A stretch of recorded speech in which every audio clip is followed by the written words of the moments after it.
back to the pictograph site again, but this time by I'd like to direct your attention to that lumpy green plant growing on the canyon wall. On one of Nicholas Hilder's first trips into the canyon, he had a local congregational minister with him, Reverend Dr. Kelsey. Dr. Kelsey was also a lecturer in botany down at the college at Deer Lodge. When he saw these plants, he tried to key them out. He couldn't find them in his herbal. When he got back to Deer Lodge, he described them using his own name. He called them Kelsea moss. The only problem with that is, a couple years later in a warm, wet spring, they came out, took a look at those plants, and here they were covered with a rich patina of fine lavender blossom. Blossom so small that it took 200 to cover the head of a dime. A little closer inspection showed they had root stems and leaves. If you know anything about moss, you know it doesn't have any of that stuff. I guess if you're going to make a mistake, you should name it for yourself and smile a lot. People think you know what you're doing. Dr. Kelsey still well thought of as a botanist here in Montana. The Montana Native Plant Society is called the Kelsey Society. The Montana State University still proudly displays his whole collection of 260-some plants he collected in this area. That plant is a rare and unusual rose. It's only found 3 places in the world: here, Colorado, and probably Maine. Kelsea uniflora. In a couple of minutes, I'll be putting the boat alongside the dock at Meriwether. I have a couple of requests of you. First of all, please remain seated until I get the boat docked. And then when you exit the boat, please do so only over the ladder. Don't step out over the side of the boat. I leave the boat in gear to hold it against the dock, and we certainly don't want to pinch anyone between the boat and the dock. So let's do this safely and go out over the ladder and then down the stairs. We bring about 30,000 people a year annually down to the Meriwether area. If everyone would take just a little vegetation, very soon we'd have this area denuded. So please leave it as you find it so others can enjoy it also.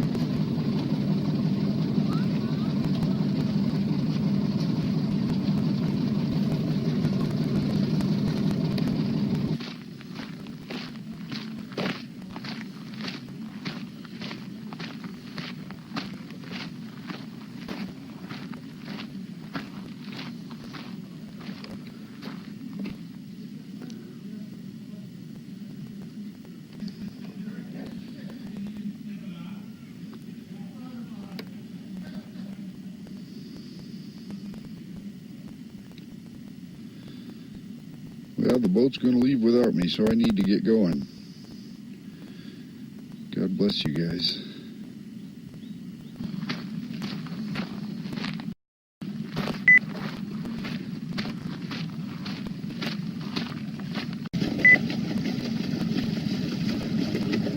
That happened in 1984. A burn scar. 83 was a very wet year. A lot of grass grew. 84 was hot and dry. There's a lot of dead, dry grass along the freeway. Cars stopped over there. The occupants got out to take pictures, and their catalytic converter caught the grass on fire. It burned all the way across the hill to ranch, some of the adjoining ranch lands and BLM lands, until it burned up on a pinnacle, very much as you see up here.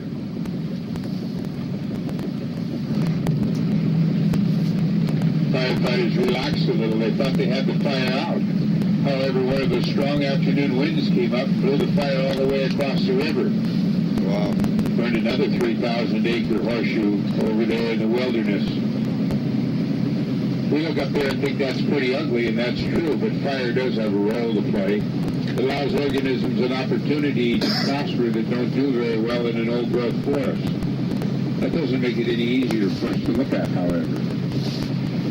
That's called the North Hills Fire or the Freeway Fire, and it took 30,000 acres. If you look to your left, all that land is pretty well protected. That's Forest Service land.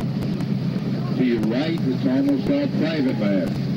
When you bought your ticket, part of the money that you paid will go to providing conservation easements over on the right-hand side.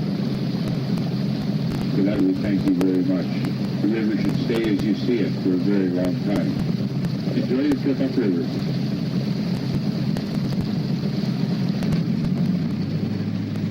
He's just looking back. Oh, there go the gates.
It's beautiful.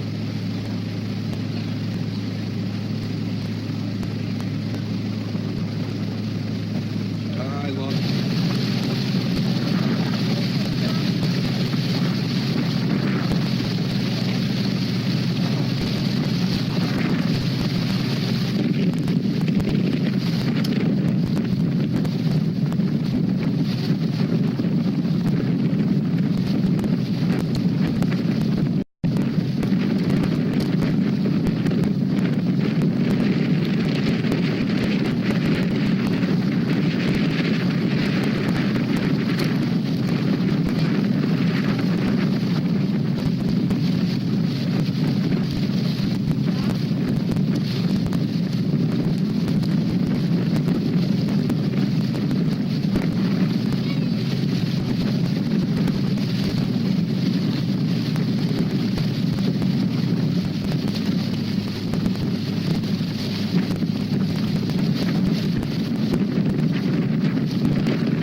built to provide power for the mining industry in Butte and Anaconda.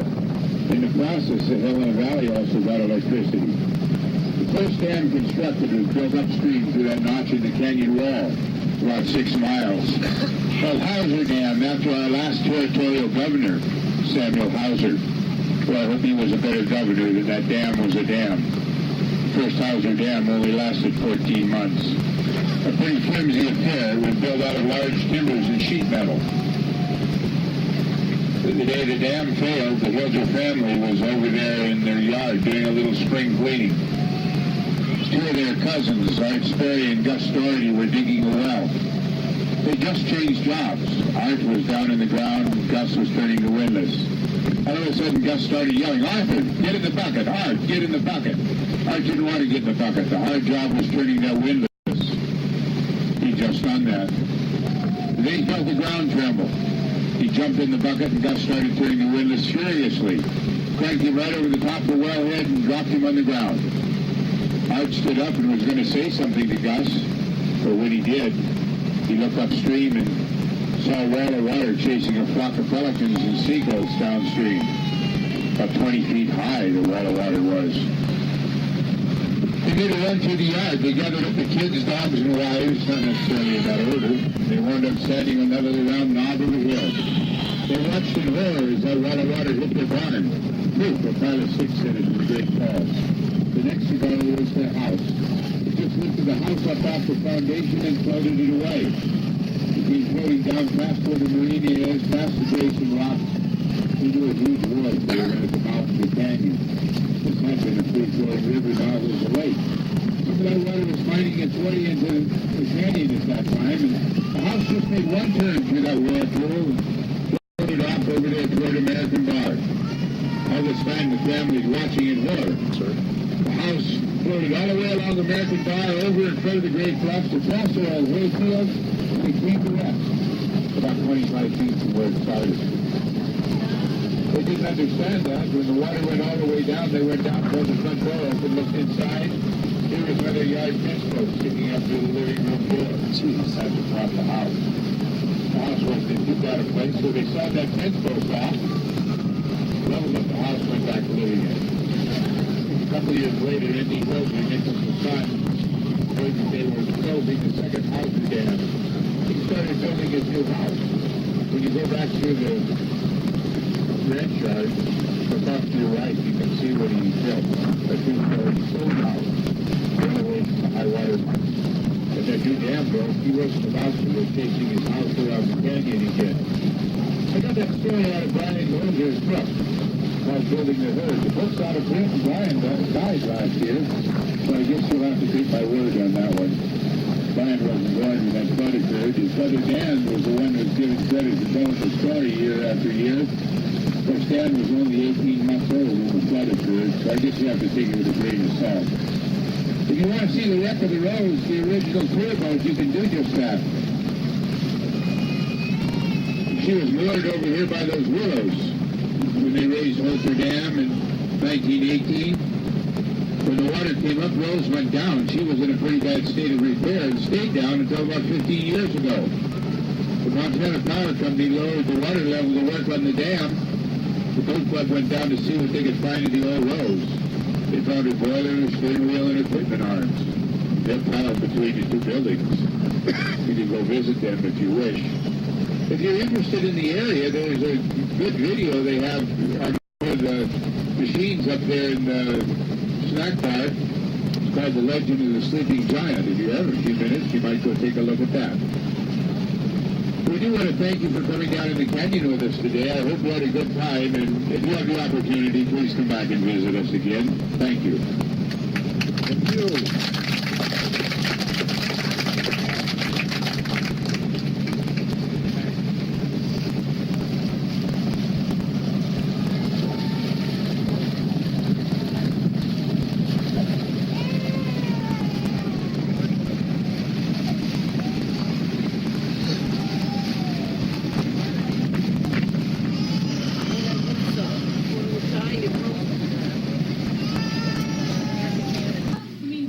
In Dubuque, Iowa. Dubuque, Iowa. J.K. Graves, president.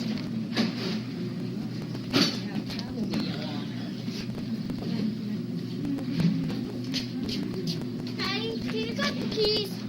I do believe I have the keys. If I don't, oh boy, wouldn't that be fun? We've never known what. She was setting up a little village. We had plenty, moose statues in Plattsburgh, but none of them were the red. Well, tell Susie you got her moose. Susie, you got your moose. But not yet. She doesn't have her moose. By the time she sees this, she'll have her moose, right? Oh, wow. How did you do that? Well, I don't want you to show Dylan, yeah. How old was that when you came? It was your first trip, wasn't it? Yeah. When he he was got about lost? Our first trip. trip. He's 5? No, he wasn't. No, I don't think he was that old. 3? Man. 3 or 4. That's a long time ago. Well, Jerry! It was 84. No, it couldn't have been 84. Oh, no. Nick. What? That's a good idea. Proud of. She Have you guys got own. You guys got yourselves checked out, like with the doctors and all that? There's